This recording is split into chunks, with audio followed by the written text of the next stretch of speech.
¿Cómo están? Muy buenas tardes, bienvenidos, bienvenidas a una nueva edición de Hoy es Noticia acá por las pantallas de CNN Chile en este viernes 7 de noviembre. Los vamos a estar acompañando hasta las 6:30 de la tarde con las principales informaciones que han marcado esta jornada ya muy cerca de las elecciones presidenciales, pero también con muchos temas judiciales, en materia internacional, en deportes también, así que va a ser bien completo el análisis que vamos a hacer durante la jornada del día de hoy. Y sin perder más tiempo, vamos inmediatamente a revisar nuestros titulares. En el Centro de Justicia se realizó la primera jornada de formalización de los 3 imputados en el caso Muñeca Bielorrusa, donde la Fiscalía también investiga a la ex jueza Ángela Vivanco. En la audiencia fueron imputados Gonzalo Miguelés, pareja de la ex magistrada, y los abogados del consorcio Velas Movitec, Mario Vargas y Eduardo Lagos. Además, en su intervención, el ente persecutor reveló el pago de una supuesta coima a Vivanco.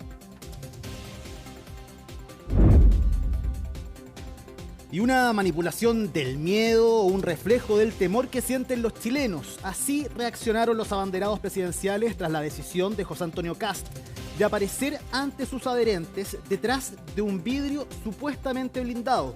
El Partido Republicano defendió la estrategia, asegurando que tienen que exacerbar todas las medidas para resguardar a su candidato. Y la Fiscalía confirmó que trabaja con el Servicio Médico Legal en la identificación de uno de los cuerpos hallados el día de ayer en San Vicente de Tahuatahua, el que podría corresponder a una joven desaparecida desde septiembre. También reveló que uno de los inmuebles allanados era usado como casa de tortura del crimen organizado. Y esta jornada comenzó la reducción del tráfico aéreo en Estados Unidos, todo esto debido al cierre del gobierno. Actualmente hay 40 aeropuertos afectados y los vuelos nacionales fueron reducidos en un 4%. Todo esto mientras el Congreso aún no logra ponerse de acuerdo para aprobar el presupuesto. Y en el deporte, Manuel Pellegrini reiteró su deseo de dirigir a la selección chilena en un mundial. El estratega aún no renueva con el Real Betis en España e ilusiona a más de uno con su posible llegada a la Roja.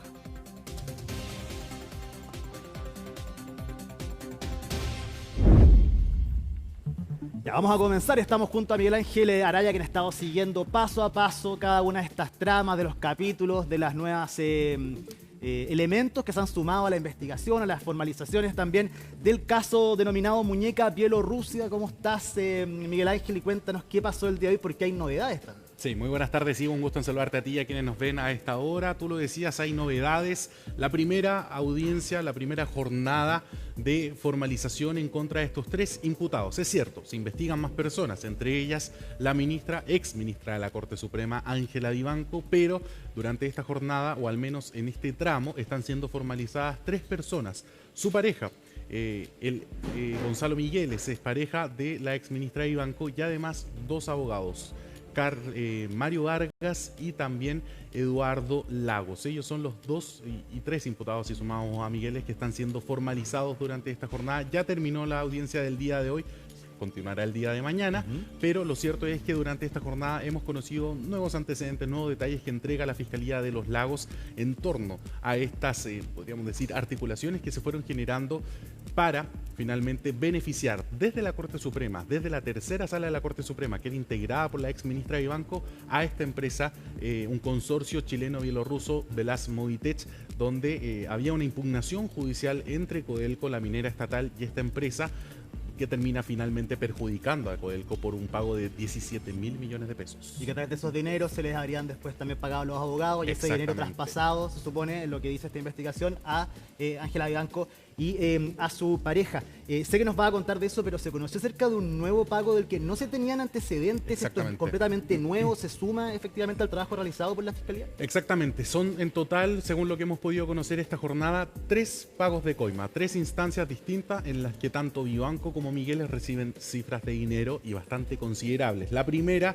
es con fecha 17 de junio del año 2024. Ahí el abogado Lagos le entregó a Migueles 45 millones de pesos en efectivo y también en dólares. Ahí había una parte que era de dinero chileno y también otra parte que era dinero en dólares. Y ese dinero, y acá entra el delito de lavado de activos, Migueles se lo entrega a dos conservadores, un conservador de Chillán y otro de Puente Alto. Los conservadores Laver y no recuerdo bien el apellido del segundo en este minuto, pero ellos eran los que hacían este lavado del dinero. ¿Por qué? Porque se lo empezaban a entregar a Migueles y a Vivanco a través de pagos que iban de 5 millones, de 7 millones y lo hacían pasar, que eran el pago de las asesorías que realizaba Migueles a estos conservadores y por lo tanto ahí se hace este delito de lavado. Pero ese era el primer pago de 45 millones como lo estábamos detallando. El segundo es del 4 de julio del año 2023 donde recibió $15.600 en efectivo por parte de los abogados Vargas y Lagos, pero esta vez es la propia Ángela Vivanco que habría asistido a la oficina de estos abogados para recibir un sobre con esta cifra de $15.600. Y el último pago es realizado el 18 de diciembre del año 2023 por una cifra cercana a los $14.000. Y esto nuevamente vuelve Migueles a aparecer en esta figura y es el intermediario entre los abogados y la ex ministra Vivanco. Y por eso estamos hablando de delitos de cohecho, soborno, todos estos reiterados y también el lavado de activos. Acá hablamos solamente de dinero en efectivo, la entrega de los dineros por parte de supuestamente de los abogados. Exactamente, o sea, ellos lo recibían en efectivo, pero después venía el lavado y ahí entonces actuaban estos conservadores para ir, tirando el dinero de manera paulatina para que, podríamos decir, se lo depositaban ocultar. de vuelta. Exactamente, se lo depositaban de vuelta. A Migueles le decían, hágame el favor, ustedes me van a pagar este dinero como si fuese el pago de mis honorarios, el pago de mis asesorías. Correcto. Y ahí entonces se ve un aumento en lo que venían haciendo hace ya algunos meses, se ve un aumento en las cuentas de Migueles y por lo tanto ahí el Ministerio Público lo encuadra y dice, bueno, este es el pago que había recibido por estas diligencias que realizó la ministra de Banco. ¿Qué tipo de diligencias realizó la ministra de Banco según la teoría del Ministerio Público? Bueno, aceleró la vista de la causa, falló a favor de la empresa, este consorcio chileno-bielorruso, y termina finalmente afectando incluso dinero del Estado, porque es Codelco la empresa afectada,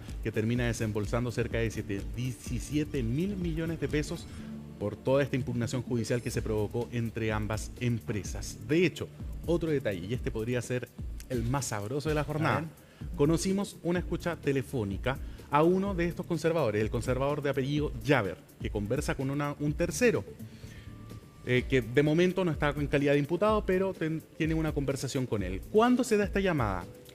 1 o 2 días después de que el ministro de la Corte de Apelaciones, Antonio Ulloa, fue salvado por la Corte Suprema. ¿Por qué decimos salvado? Porque hubo una votación 7-7 que lo salva de ser removido de sus funciones y del Poder Judicial. ¿Por qué es justamente 1 o 2 días después de esta decisión que toma el máximo tribunal de nuestro país? Porque aparentemente él habría realizado una cena, un encuentro en su domicilio, una especie de celebración con algunos abogados, con algunos jueces incluso, y bueno, en esta escucha telefónica se escucha a este conservador Javer decir varias cosas, entre ellas hay que alejarse de Mario. ¿Qué Mario? Mario Vargas, el abogado que también estaba siendo investigado por el Ministerio Público por este pago de sobornos y coimas. Pero para no adelantarle más, vamos a escuchar esa parte de la audiencia donde conocimos esta escucha telefónica a uno de los celulares de estos conservadores. El 17 de mayo de 2024, el imputado Lagos Herrera solicitó a la Corte de Apelaciones de Copiapó que el pago ordenado a Codelco se realice a su cuenta bancaria personal. Con parte de este dinero, los imputados Lagos y Vargas, con fecha 17 de junio de 2024, pagaron a Víctor Gonzalo Migueles Oteiza la suma de 45 millones en efectivo en moneda nacional y dólares americanos, como retribución por la intervención de Vivanco Martínez en favor de la empresa CBM en el ejercicio de sus funciones como ministra de la Corte Suprema y las otras resoluciones relacionadas, suma que Migueles Oteiza recibió para él y Vivanco, sabiendo que se trataba del pago por haber favorecido los intereses de CBM con infracción de deberes en sus resoluciones como ministra del Supremo Tribunal en este litigio.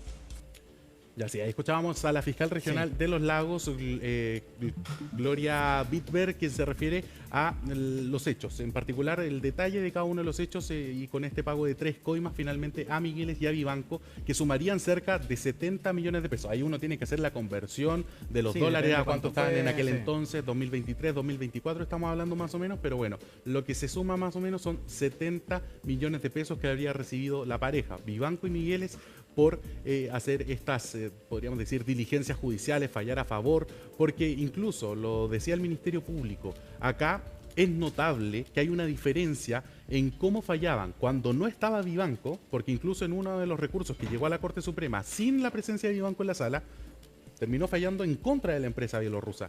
Pero cuando Vivanco estaba, o incluso cuando presidía la sala, se notaba un cambio en cómo se veían los antecedentes, cómo se veía la discusión, y finalmente se terminaba favoreciendo a esta empresa. Y ahora, si uno hace los cruces, puede entender por qué finalmente votaba de tal manera la exministra de Vivanco, considerando, si es así como lo dice el Ministerio Público, estos cuantiosos pagos de dinero tanto en efectivo como también en dólares. Ahora sí, vamos a escuchar este audio del que les comentábamos hace pocos minutos, que dejó a bastantes caras de sorpresa en la audiencia, incluso entre los imputados que eran nombrados en este audio.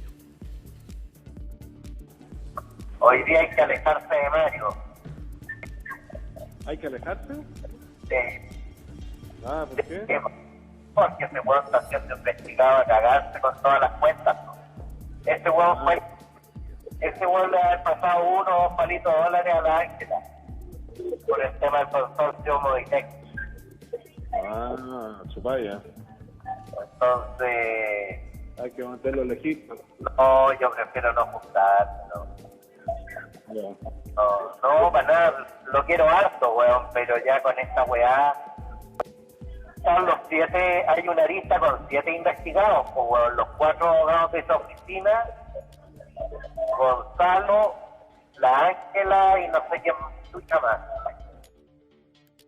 Hay que alejarse de Mario, escuchábamos en este audio. Y con mucha cercanía, o sea, se nota que ahí hay una complicidad también en términos personales, es un tipo de trato distinto, la forma en que hablan también. Sí, totalmente, ellos totalmente relajados y comentando esto, lo que era esta cena que había ocurrido el día anterior por la celebración, digo entre comillas, de Antonio Ulloa, que terminó por salvarse, como decíamos, de esta remoción de la Corte Suprema. Esta persona, el conservador Jaber, llama a esta persona precisamente porque quien contesta había estado en esta reunión. Entonces le va comentando quiénes estaban, quiénes faltaron, y bueno, ahí sale el nombre de Mario Vargas, que había estado en ese encuentro, y por lo tanto también llama la atención. Pero hay una segunda parte de este audio que fue bastante interesante, los invito a pasar a escucharla. El móvil no eran los movimientos de la cuenta, el móvil era otro. Claro, y no es otro que saber a dónde sacar la plata estos 2 hueones producto de las coimas. No, que el Claudio debe haber coimeado mucho. Claro, bueno. Mucho, y hoy día no quieren cortar la tetita porque cada cierto rato a los hueones que todavía le prestan ropa le pasan el sombrero, pues, hueón. Ah, ya. Oye, cuéntame, ¿qué te comentó ayer? ¿Cómo viste a Antonio? ¿Cómo viste, Antonio? Ahí cerraban el audio entonces refiriéndose al ministro de la Corte de Apelaciones, Antonio Ulloa, que precisamente el día Solo hacer una versión que uno ya solo escuchando los nombres de pila sabe de qué personas que están hablando. Me hemos hablado tanto últimamente que reconocemos quiénes son. Totalmente. Este fue un pinchazo telefónico que logró la policía, Carabineros de Chile. El equipo de OS7 había entonces ya tenía identificadas las personas que estaban siendo investigadas en este caso, todo esto con autorizaciones judiciales por supuesto, y llegan a esta escucha telefónica donde hablan sobre estos presuntos pagos de coimas que habrían realizado los abogados del estudio Vargas y Lagos para la ministra de Vivanco y también Migueles, y así poder lograr ver favorecido la causa en la que se encontraban en esta impugnación entre Codelco y esta empresa bielorrusa. ¿Cómo respondió el abogado de Mario Vargas al escuchar este audio? Él señala que solo son 2 personas conversando, que podrían ser cualquier otra persona, sin necesariamente tener antecedentes concretos de que hayan pagado estas coimas que se hablan y se escuchan en este audio. Pero bueno, escuchemos las palabras del abogado defensor de Mario Vargas, Sergio Contreras. Son 2 personas que no son objeto propiamente tal de investigación. Entiendo que una de ellas ni siquiera ha declarado la investigación y son cosas que dicen 2 personas nomás. No me puedo hacer cargo de lo que digan ellos 2. Uno dice que habrían pagado 2 millones de dólares, eso no está en la carpeta investigativa, eso tiene un nombre común y corriente. 2 personas que hablan sobre otras. El Ministerio Público dice en el primer hecho que habrían 2 pagos. ¿Usted ha visto algún documento de eso que hayan presentado? ¿Usted ha visto, no sé, de dónde se supone entonces que los abogados deberían haber tenido los $15.600 para dárselo pasado a la ministra? No hay registro de eso. Las oficinas de los abogados, uno se tiene que registrar para subir. ¿Ustedes conocen la oficina de Mario Vargas? Para subir tiene que registrar. ¿Hay registro de que la ministra subió? ¿Lo vieron ustedes? ¿Lo vieron? No está. Bueno, ahí lo que dice el abogado Sergio Contreras es que el Ministerio Público no ha mostrado ninguna prueba que demuestre estos supuestos pagos de coimas. Él dice, en la oficina, por ejemplo, de Mario Vargas, si hubiese ido la exministra Ivanco a recibir en efecto este sobre con dinero, para ingresar, para subir a la oficina, tiene que anotarse. ¿Hay un cuaderno donde esté anotado el nombre de Ángela Ivanco? Lo cierto es que esta es una carpeta investigativa bastante amplia y además es tan fácil saltarse. Sí, no, aparte que el nivel de control. cercanía que tenían son amigos. Se iban a la casa, frecuentaban a la casa de Ángela Ivanco, según la investigación, los detalles que se han dado. Así que sí, es muy fácil saltarse una puerta, un control. Totalmente. Bueno, hoy día ya terminó entonces esta primera jornada de formalización. Cabe señalar, ni siquiera todavía comienzan a intervenir las partes querellantes y todavía falta las defensas que puedan hacer y ejercer su propio derecho. Así que podríamos decir que se podría extender incluso hasta el domingo, si es que no, el día lunes, para conocer las medidas cautelares con las que quedarán estos 3 imputados, respecto de los cuales la Fiscalía Regional de los Lagos está solicitando su prisión preventiva ahí. Sí, me imagino que va a pasar el sábado a lo menos, porque todos los días se conocen bastante antecedentes nuevos, se alargan estas sesiones. Miguel Ángel, muchísimas gracias. Vamos a seguir, por supuesto, muy atentos la próxima semana y lo que pasa el fin de semana también. Así, buenas tardes. Y nosotros vamos a cambiar de tema para hablar de política, lo que pasa con los candidatos presidenciales. Lo ven en pantalla José Antonio Kast, que en el día de ayer hizo uno de sus primeros cierres correspondientes a la primera vuelta presidencial del próximo 16 de noviembre en Viña del Mar, en la avenida Perú. Y llamó la atención ese vidrio que ustedes pueden ver, se refleja en la mitad de la pantalla, un vidrio supuestamente blindado para cuidar al candidato en un evento que se realizó al aire libre. Lo cierto es que ha llamado la atención de todos los candidatos presidenciales, del mundo político también. Se han generado críticas acerca de si esto tiene que ver con su campaña, con una especie de manipulación del miedo, un reflejo también del temor que pueden sentir los chilenos en la calle. Lo cierto es que también, hablando con distintas fuentes, no existe ninguna amenaza, ninguna denuncia que afecte a ninguno de los candidatos presidenciales, ni a José Antonio Kast, ni a ninguno de los otros 7. Así que para entender por qué utilizaron este vidrio sin amenaza alguna, efectivamente, al menos constatada, nos lo va a contar Colomba Ejols, que se encuentra acá con nosotros. Colomba, ¿cómo estás? Muy buenas tardes, Ivo. Así es, llamó bastante la atención también porque lo hemos visto en otros países, por ejemplo en Estados Unidos, cuando el ahora presidente Donald Trump también lo utilizó en su candidatura. Ahora, luego de sufrir un ataque en julio de 2024, ¿no es cierto?, en Pensilvania, lo que no ocurrió en este caso en nuestro país con el candidato presidencial José Antonio Kast. Vemos perfectamente en las imágenes, ¿no es cierto?, este vidrio blindado, antibalas, en lo que fue el primer cierre de campaña de José Antonio Kast ahí en la ciudad de Viña del Mar. Este es el evento quizás más grande que ha realizado José Antonio Kast durante esta candidatura. Ya se hablaba de que iban a tener que tomar medidas de seguridad justamente, pero no necesariamente por haber recibido una amenaza, sino porque dicen desde el Partido Republicano y también los asesores, por ejemplo, ¿no es cierto?, está presente en ese equipo, en el equipo de seguridad, el ex general de las Fuerzas Armadas, el general en retiro Cristian Vial, también el general en retiro de Carabineros Enrique Basaletti, y entre todos esos asesores finalmente aconsejaron al candidato presidencial de poder blindar, ¿no es cierto?, lo que fue su presencia en este acto multitudinario, justamente por lo que tiene que ver con posibles repercusiones que pueda sufrir el candidato del crimen organizado, porque recordemos también José Antonio Kast ha sido bastante duro, no solamente el candidato, sino por ejemplo también lo ha sido Johannes Kaiser y en también una medida un poco más baja Evelyn Matei. Ante esa dureza, dicen desde el equipo de José Antonio Kast, es que se quieren justamente proteger, prevenir de que pueda ocurrir algo, pero teniendo que ver justamente con el crimen organizado, porque uno también podría pensar que esto podría ser un riesgo ante amenazas de personas que piensen lo opuesto a José Antonio Kast, como sí ha ocurrido en otros países, como por ejemplo pudo haber sido el caso del ahora presidente Donald Trump, pero justamente lo que apuntan desde el Partido Republicano es un poco más directo y en en relación al crimen organizado y lo que puede hacer el narcotráfico sobre la candidatura y también directamente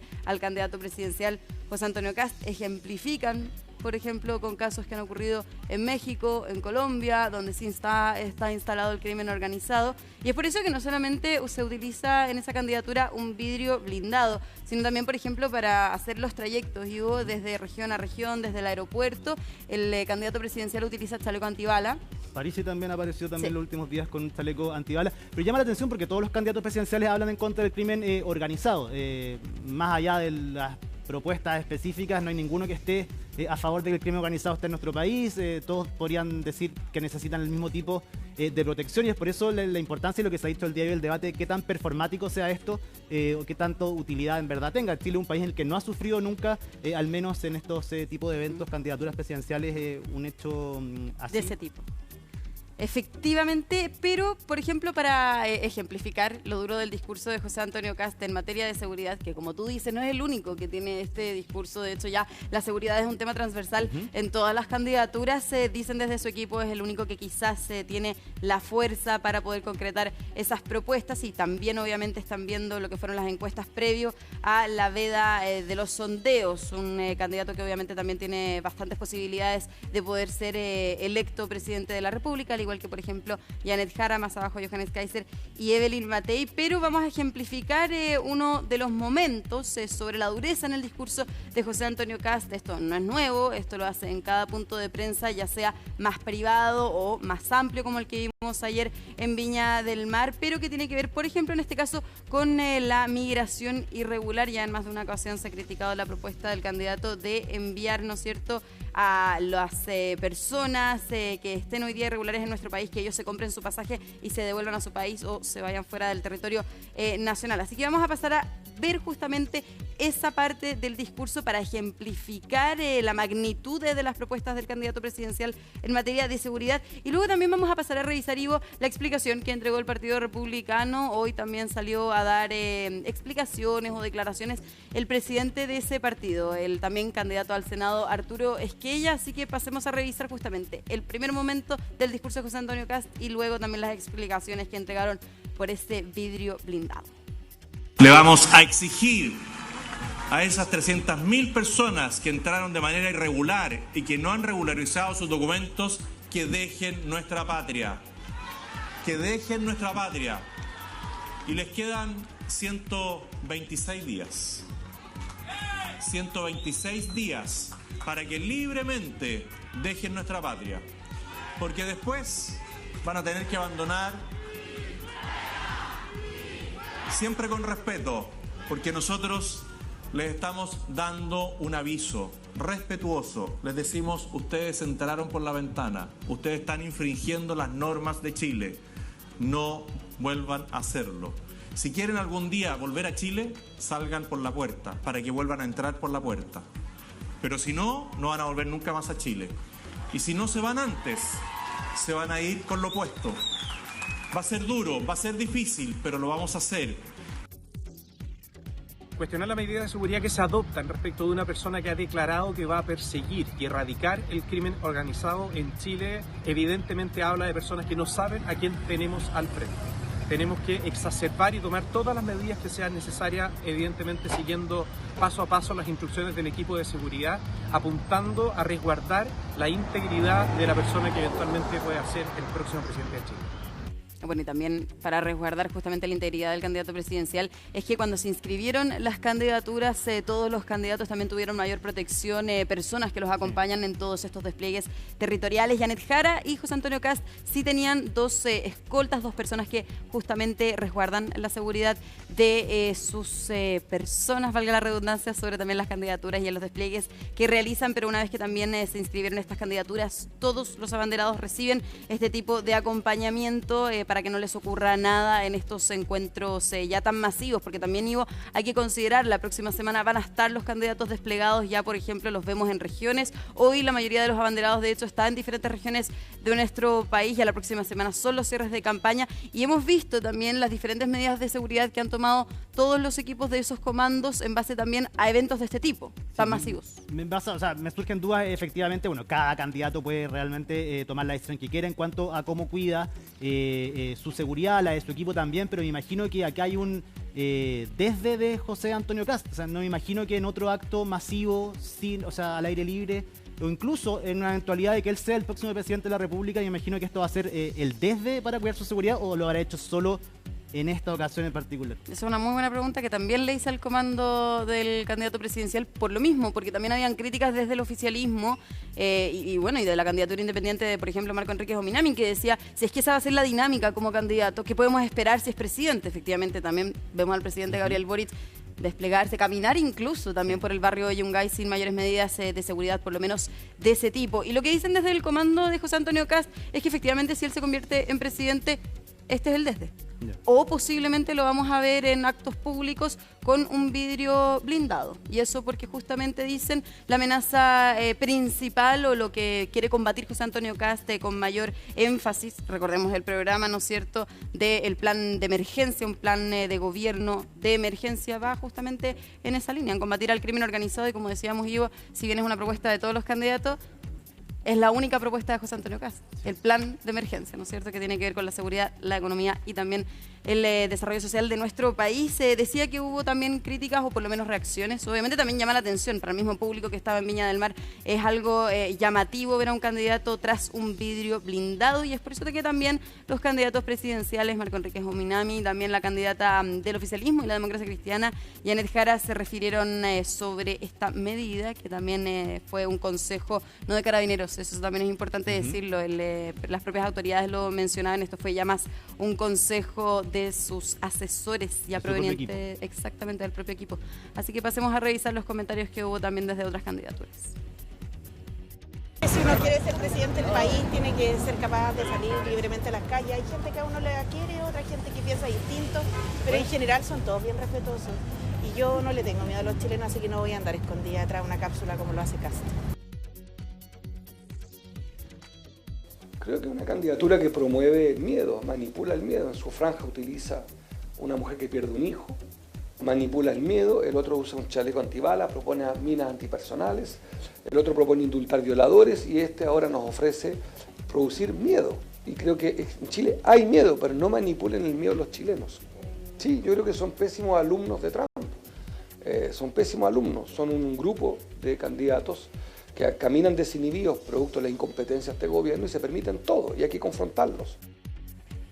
Claro, también puede haber, y bien lo señalaba Marco Enríquez Ominami, una estrategia más bien comunicacional, incluso cuando se ponen medidas, se implementan medidas de este tipo, que van en la línea también de la candidatura de José Antonio Kast, que puede ser, como decía también el candidato independiente, dar cuenta, ¿no es cierto?, de una situación en la que nos vemos envueltos como país, o una presunta situación en los ojos de José Antonio Kast, y eso obviamente a la ciudadanía le puede generar miedo y la necesidad también de votar por la candidatura que más propuestas tenga en esa materia, en este caso en seguridad. También, por ejemplo, esta semana, sin ir más lejos, el candidato del Partido Nacional Libertario hablaba de una narcorrepública que está llegando a nuestro país no tan lentamente, así que también, ¿no es cierto?, en la línea de las candidaturas de la oposición, apelar un poco más a lo que es la situación de inseguridad y también apelar a la sensación de inseguridad que también está en niveles altísimos en nuestro país, incluso más altos que la victimización. Así que también Evelyn Matei se refirió sobre esto. La candidata también está desplegada en el sur de nuestro país. Ayer tuvo su primer cierre de campaña en la región de la Araucanía. Hoy ya estaba desplegada en la región de Puerto Montt, justamente desde Osorno, donde también tuvo comentarios sobre esta medida que impulsó el candidato José Antonio Kast. Yo creo que no solamente Kast tiene miedo, yo creo que la mayoría de los chilenos tienen miedo. Y tienen miedo de que los asalten, de que les roben el auto, de un portonazo, de un abordazo, etc. Y claro, yo creo que todas las mamás chilenas quisieran blindar a sus hijos, quisieran blindarse ellos mismos cuando van en la noche, ¿no es cierto?, a tomar la micro, pero eso no se puede. Ahora, todo este miedo es consecuencia de un gobierno que lo ha hecho pésimo, pésimo en materia de seguridad ciudadana.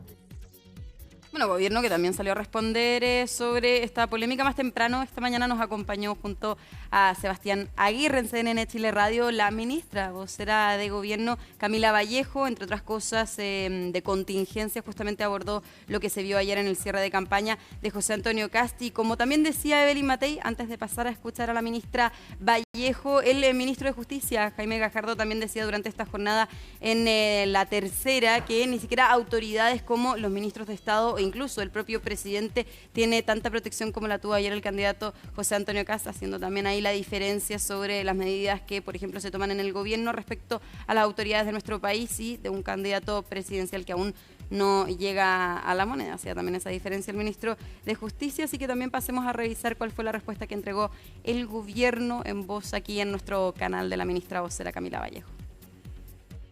Yo no sé si entrar a opinar como las estéticas que definen en sus cierres de campaña cada candidato o candidata. Evidente que hay, algunos lo han vinculado como con la estética trampista, pero es algo que en verdad yo no sé si es relevante en este momento. Lo que yo puedo decir, más allá del cierre de campaña y de cómo lo estén definiendo cada uno, es que a propósito de las emergencias que tiene que enfrentar el país.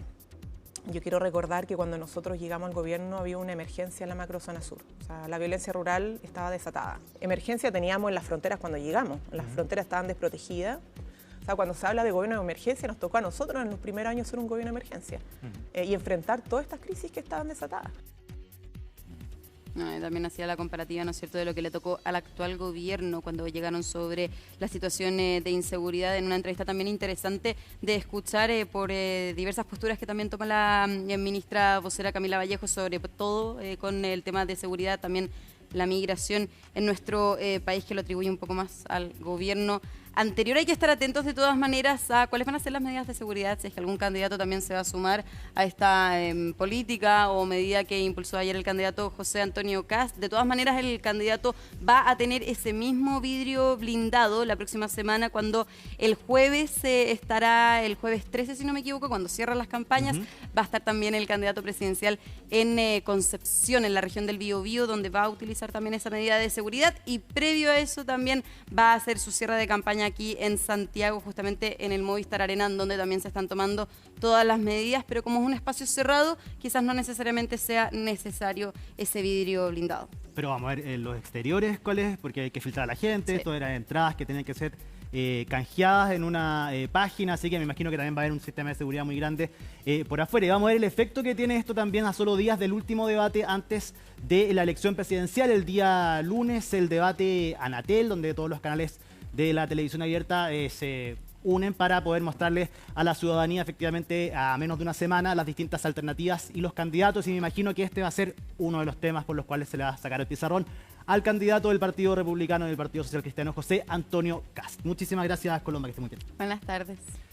Y nosotros hacemos una pausa acá en Hoy es Noticia con imágenes de la región metropolitana. Un día con muchísimo sol despejado luego de las intensas lluvias del día de ayer que más de algún mal rato dejaron acá en la capital de nuestro país. 24,1 grados la temperatura cuando son las 5 de la tarde con 2 minutos. Ya volvemos. Estamos de vuelta en Hoy es Noticia para contarles que durante la jornada del día de hoy se encontraron nuevos restos humanos en el sector Pueblo de Indios en la comuna de San Vicente de Tahuatahua, en la región de O'Higgins. Esto se suma a las osamentas encontradas el día de ayer, que correspondía al cuerpo de 2 personas, y para hacer una actualización de lo que se ha realizado en la investigación y efectivamente lo que ha sucedido durante esta jornada en la región de O'Higgins, vamos a tomar contacto con Felipe Hernández, que ya vemos en pantalla. Felipe, ¿cómo estás? Muy buenas tardes. Hola Ivo, ¿qué tal? Muy buenas tardes. Claro, porque los trabajos continúan, todo esto tras el operativo que comenzó en la jornada del día de ayer, en la mañana, antes del mediodía, por parte de los equipos de carabineros, del OS9 de Carabineros principalmente, pero que recibieron apoyo de Control de Orden Público, del Laboratorio de Criminalística, también del mismo OS7, bueno, todos desplegados con un alto contingente policial para llevar adelante este operativo que les mencionábamos en la jornada del día de ayer.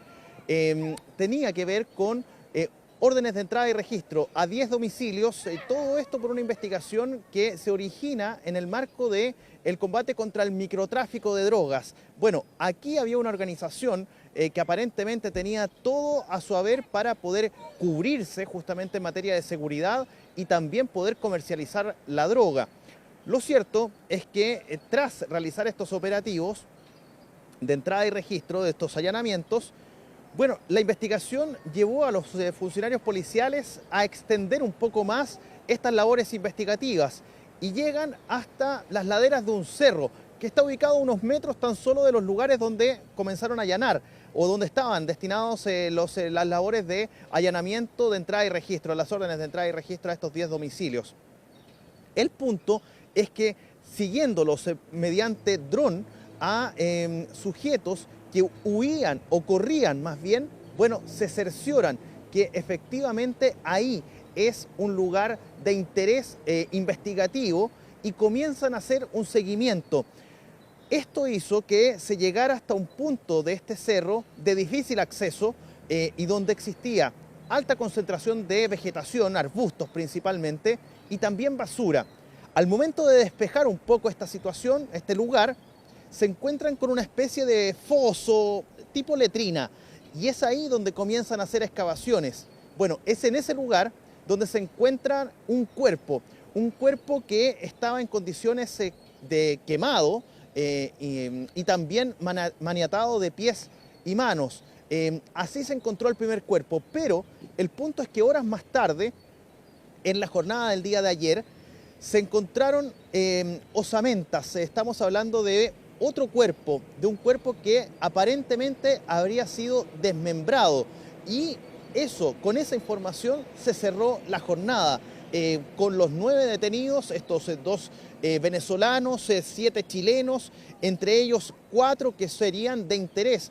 ¿Por qué 4? Porque hay estos 4 personas, estos 4 sujetos, bueno, tendrían vinculación directa, uno de ellos con un homicidio, los otros con imputaciones directamente ligadas al porte y uso de armas de fuego y también al tema del microtráfico de drogas y al tráfico de drogas propiamente tal. Así se termina la jornada por el término de la luz del día, es de difícil acceso, el sector más bien boscoso, y por eso es que se reinician las actividades de investigación en la jornada del día de hoy. Y en esta jornada, de día viernes, en la mañana, bueno, hubo novedades respecto de nuevos hallazgos de otras partes del cuerpo. Lo que no se sabe hasta ahora es si correspondería al mismo cuerpo que fue encontrado desmembrado en la jornada del día de ayer o podría pertenecer a una tercera persona. Aquí hay antecedentes muy importantes y volvemos a lo que sucedió en la jornada del día de ayer. El primer cuerpo encontrado corresponde, el que yo les decía las características de cómo fue hallado, quemado y maniatado de pies y manos, correspondería, se hizo un análisis previo, un análisis más bien rápido, para poder determinar el género, el sexo de esta persona, y correspondería a una mujer. Se hizo un análisis un poco más acabado, un poquito más amplio, y se pudo determinar preliminarmente que correspondería a una mujer que tendría una denuncia por presunta desgracia presentada ante la Policía de Investigaciones el pasado mes de septiembre. Desde esa fecha que había sido buscada, ¿podrá ser ella confirmado este caso o este hallazgo de este cuerpo? ¿Podrá haber sido esta persona? El resto de las osamentas, de las partes de este cuerpo que fue encontrado desmembrado, corresponderá a otra persona que pudiese haber sido buscada, o bien podría ser algo relacionado al tema de las consecuencias de esta organización que habría estado dedicada a realizar este tipo de acciones.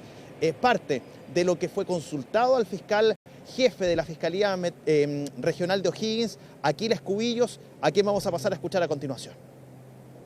Tenemos unas osamentas que fueron encontradas, pero desconocemos si corresponden al cuerpo encontrado en el día de ayer descuartizado o a un tercer cuerpo. Eso va a ser materia de los peritajes. Pero efectivamente hay unas osamentas que fueron encontradas durante el transcurso de la mañana. Que dentro de estos domicilios, una de estas casas pertenecía a una casa de tortura, ¿es así? Sí, esos son antecedentes que tenemos dentro de nuestra investigación que originó la entrada y registro a otros domicilios en el día de ayer. Eso es clave dentro de esta investigación. ¿Por qué? Porque aquí, en este caso, se había señalado preliminarmente, sin confirmación respecto de esta situación, y en materia investigativa, se había señalado en una primera instancia que había posibilidad de allanamiento o de entrada de orden, entrada de registro por parte de Carabineros, todo esto emanado por el Juzgado de Garantía, a la Fiscalía, también en la comuna de Graneros, también en la región de O'Higgins. Y es en ese lugar donde se hablaba que existía o pudiese haber existido una posible casa de tortura.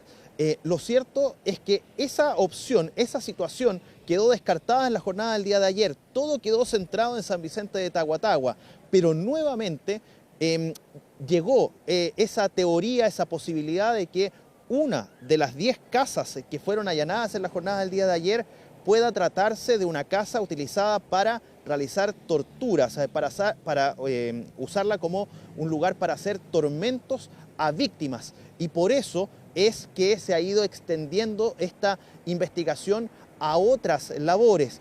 Y por eso es que también el fiscal Aquiles Cubillos, ya en la jornada del día de ayer, esbozaba en parte una posibilidad del vínculo del crimen organizado en esta organización o en esta situación que había estado siendo investigada en la jornada del día de ayer y que se extiende a hoy. Bueno, hoy también fue consultado por esto y otros tópicos en torno a esta investigación. Escuchemos nuevamente al fiscal Aquiles Cubillos y seguimos analizando más respecto de este caso. No tenemos una identificación oficial al respecto, estamos trabajando, tenemos algunos antecedentes, pero deben ser confirmados previamente para después, posteriormente, informar primero a la familia. La identificación debe ser por parte del Servicio Médico Legal y los cuerpos fueron remitidos a la ciudad de Rancagua en el día de ayer. Según el trabajo que han hecho hasta ahora, ¿han podido saber si podrían haber más hallazgos en el lugar de más cuerpos? No lo descartamos, tenemos variedad de información que debemos verificar. Para eso hemos traído el equipo de Georradar. También el general va a informar respecto de otras acciones que vamos a realizar. Vamos a traer más personal, estamos pidiendo refuerzos porque, como ustedes ven, esto es un sector entre urbano y rural.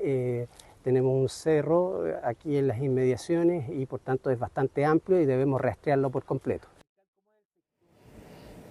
Por ahora entonces todavía no se ha podido determinar si correspondería o no a esta mujer entonces que está siendo buscada desde el mes de septiembre, cuya denuncia por presunta desgracia fue presentada aquella ocasión ante la Policía de Investigaciones en la región de O'Higgins para que se iniciara una investigación y de esa manera poder encontrar su paradero o encontrarla, ya sea viva o fallecida.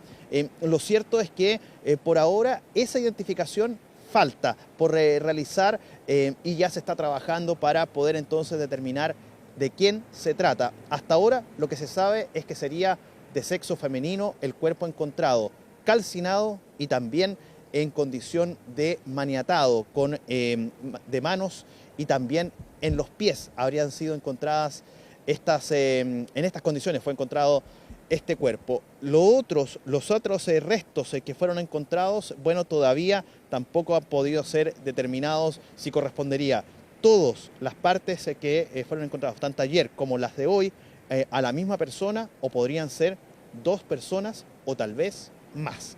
Es lo que también deja entrever el fiscal Aquiles Cubillos. Les dejo también un adelanto respecto de esto. El fiscal Aquiles Cubillos, para que ustedes sepan, Ivo Goich también lo va a poder entrevistar esta noche en CNN Prime a las 20 horas. Vamos a escuchar ahora al general Guillermo Bolé, quien es el jefe de la 6ª Zona de Carabineros y que también está a cargo justamente de las labores que se están realizando por parte de la institución en esta materia.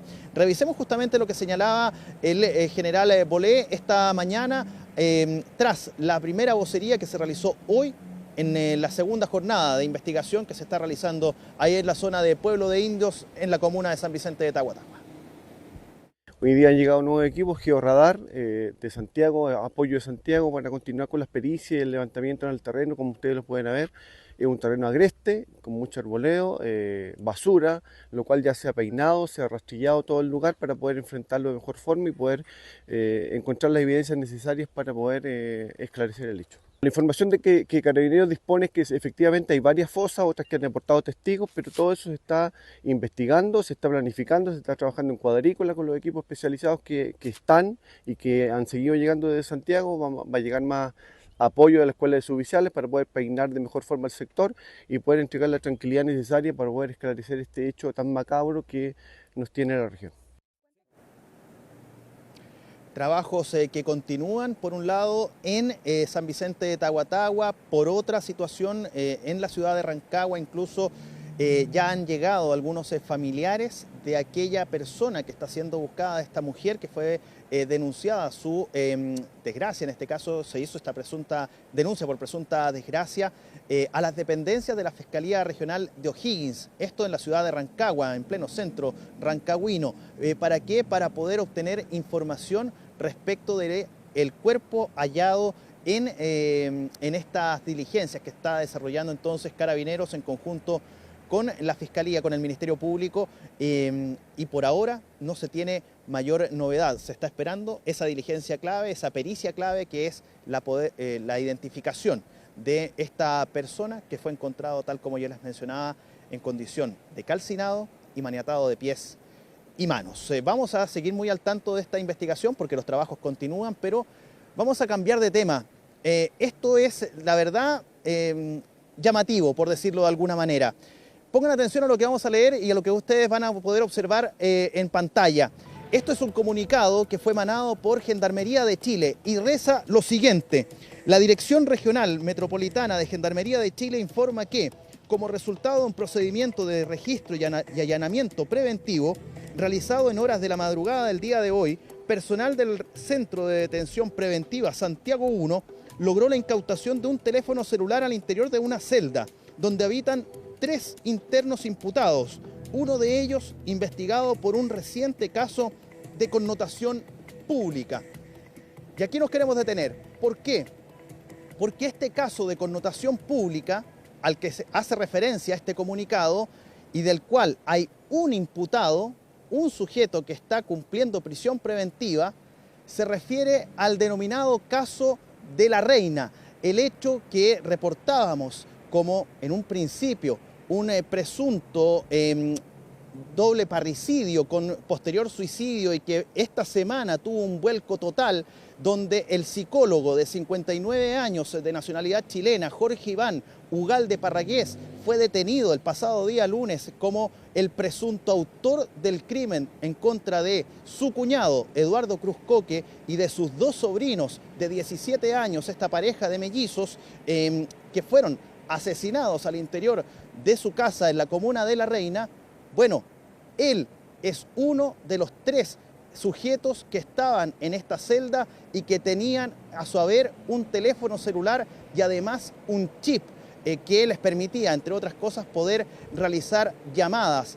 Curioso, por supuesto, sobre todo por la connotación que tiene este caso y más aún porque este recinto penitenciario, que es de cumplimiento de medidas cautelar, como es la prisión preventiva, bueno, había un teléfono celular. Es la última información que ha existido respecto de esta situación y que a raíz de un allanamiento dentro de esta celda se encuentra este teléfono celular Ivo, algo que poderosamente llama la atención.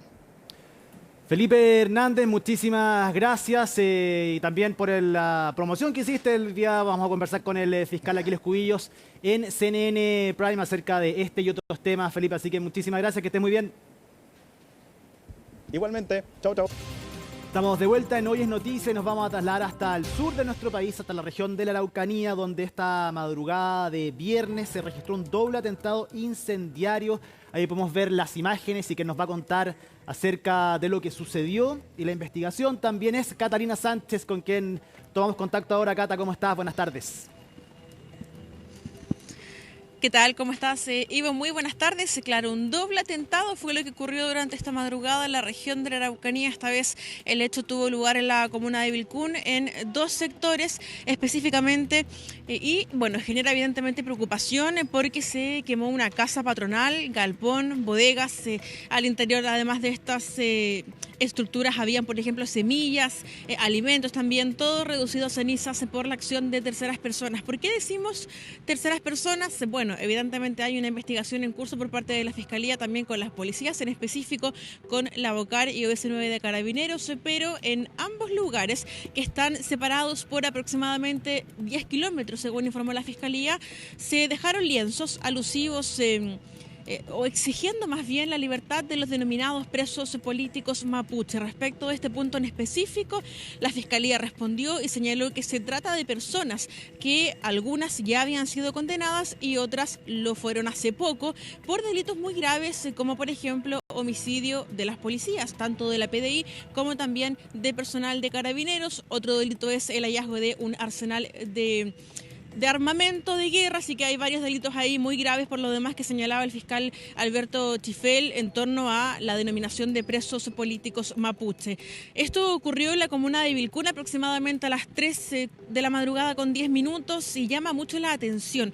No es un modo de operar desconocido, pero quizás sí poco frecuente en la Araucanía, porque se suele ver que los sujetos ingresan violentamente, efectuando disparos. En este caso aún no se ha esclarecido si lo hicieron a pie o en vehículo. Lo cierto es que no se efectuaron disparos, según la información preliminar, porque en el lugar no se encontró evidencia balística, y llama la atención porque habrían sido las policías quienes habrían percatado de este incendio y finalmente le notifican a los dueños de ambos predios de que se trataba justamente de un incendio. Cuando se comienzan con las pericias, se da cuenta de que era evidentemente un ataque incendiario, más bien dos, como tú bien adelantabas. En específico, Ivo, se hace alusión a varios imputados, por ejemplo, los voy a nombrar, que también entregó el detalle la Fiscalía: Miguel Yanquileo, Eric Montoya, quienes fueron condenados hace poco en la región del Biobío por portar un arsenal de guerra. Está también Luis Tranamil, quien se menciona en uno de estos lienzos, quien además fue condenado en la Araucanía a 32 años de cárcel por el homicidio consumado del suboficial Eugenio Naín, y también se hace alusión a quien fue condenado hace poco a 17 años de cárcel por el homicidio del inspector de la PDI, Luis Morales, recordemos, hace un par de años atrás. Bueno, pudimos conversar con uno de los dueños de estos predios, quienes lamentan evidentemente lo ocurrido. Dicen que parte de lo que uno de ellos comentaba, por ejemplo, es: somos mapuche y nos hacen esto. Estaban evidentemente muy afectados emocionalmente. Afortunadamente no hay lesiones físicas, pero sí un impacto por lo que significa este hecho de gravedad y también por las pérdidas que aún están siendo evaluadas en cuanto finalmente se traducen la quema de esta casa, del galpón, también de las maquinarias, de los alimentos que se encontraban en su interior. Vamos a revisar parte de aquello y luego seguimos entregando más información en torno a estos dos atentados. Nosotros desconocemos a las personas porque nombran a personas que están presas. Entonces igual nosotros quedamos sorprendidos. El tema de inseguridad que estamos viviendo acá nosotros en este sector es enorme.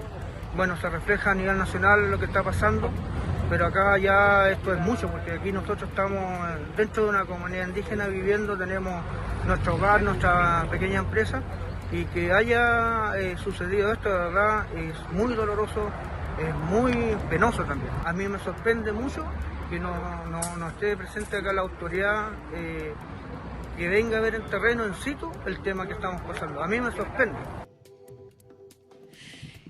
Bueno, en primera instancia, durante la mañana se hablaba de un atentado. Con el pasar de las horas se confirmó entonces que eran dos. Estamos hablando de sector El Natre, donde estaba la empresa Huenchuñir y Sandoval, y también sector trae por ruta S31 y ruta S273, bien digo entonces, pertenecientes a la comuna de Vilcún, que lamentablemente sufren de estos dos atentados que están distanciados por aproximadamente 10 kilómetros, según comentaba la Fiscalía, y llamó mucho la atención que, bueno, por un lado no hubo disparos, nadie se pudo percatar de cuántos sujetos eran, si estaban a rostro cubierto, si estaban portando armamento. Eso aún es materia de investigación. También poder ver si finalmente hay cámaras en la cercanía para aclarar si se movilizaban en vehículo, a pie. Todo eso aún es materia de investigación. Y conversamos justamente con el fiscal regional subrogante Alberto Chifel. También lo hicimos con el general Miguel Herrera, el jefe de Carabineros en Araucanía, dando cuenta de este operativo que se gestó justamente, por un lado, para poder esclarecer cómo ocurren los hechos, pero también para lo más importante, que siempre lo decimos, ¿no? Y que es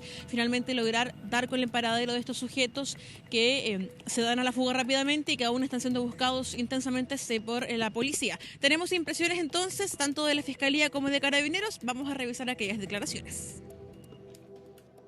Esto claramente obedece a que el sistema está funcionando, es nuevamente una reacción a los resultados tanto investigativos como judiciales que se han obtenido en los últimos casos. Si ustedes ven los lienzos en donde se mencionan distintas personas, son todas personas que han sido condenadas recientemente. Tenemos gente condenada por homicidio consumado respecto a funcionarios de la PDI, de Carabineros, a más de 30 años de privación de libertad.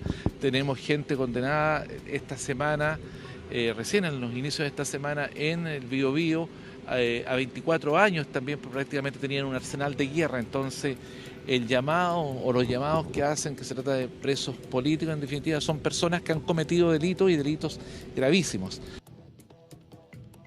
Sí, tenemos dos ataques simultáneos, ya que los sitios del suceso uno del otro están distantes a 10 kilómetros. Personal de Carabineros llega a los sitios del suceso, a uno de ellos incluso alerta a los propietarios que estaban en el interior o los inquilinos que estaban en el interior.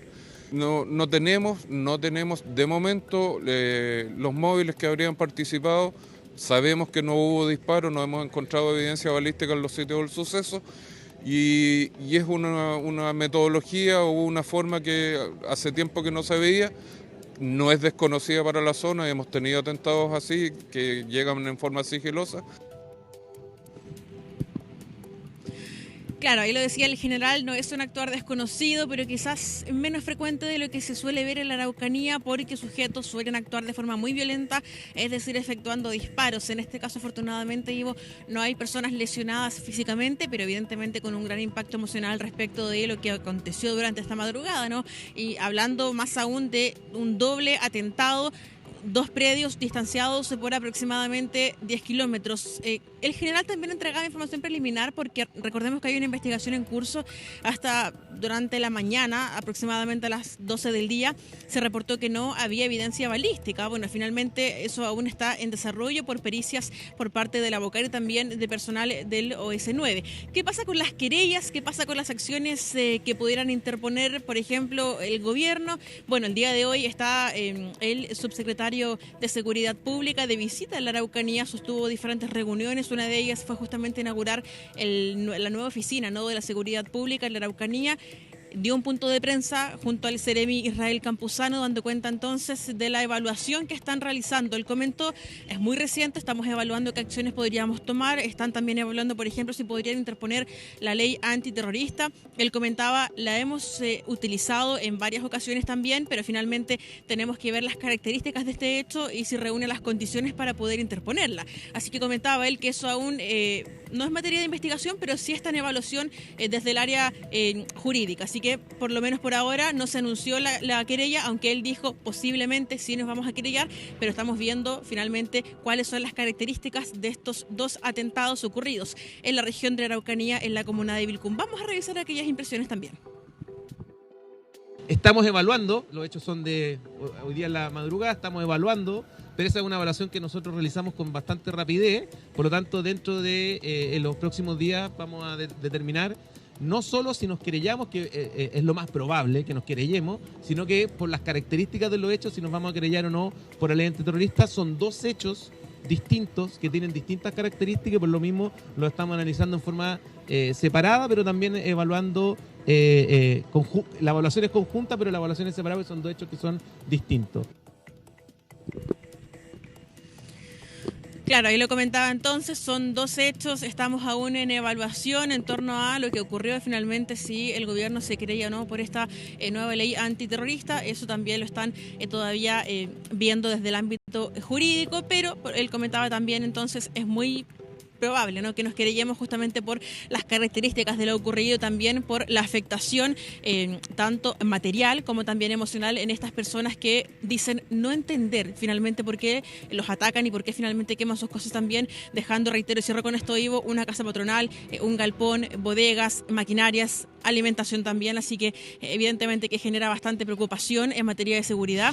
Se anuncia un reforzamiento policial también, de hecho cuando ocurrió este hecho se le preguntó al general si había presencia policial, él comentaba que sí, había de hecho una medida de protección aproximadamente a unos 800 metros, pero evidentemente no se puede estar en todos lados. Acá la preocupación recae justamente en que estos hechos siguen ocurriendo, se busca que puedan disminuir, lo han hecho también según lo que ha formado la multigremial, pero van a evaluar también nuevas posibles estrategias o acciones en materia policial para evitar que esto se siga replicando en la Araucanía. Lamentablemente, 2 atentados ocurren durante esta madrugada en la comuna de Vilcún. Así es, Catalina Sánchez, difícil de entender, lamentable la situación, efectivamente, una zona de la cual también ha sido parte del debate político durante los últimos días a raíz de las elecciones presidenciales. Vamos a ver efectivamente si esto puede cambiar. Quedamos muy atentos a cómo continúa esta investigación. Cata, muchas gracias. Estamos en contacto, buenas tardes. 24,2 grados, Alicia, todavía a esta hora, cuando van a ser ya muy cerca a las 6:30 de la tarde. Que tengan un excelente fin de semana y el día lunes se encuentran nuevamente en Hoy es Noticia con Matilde Burgos. Que estén muy bien.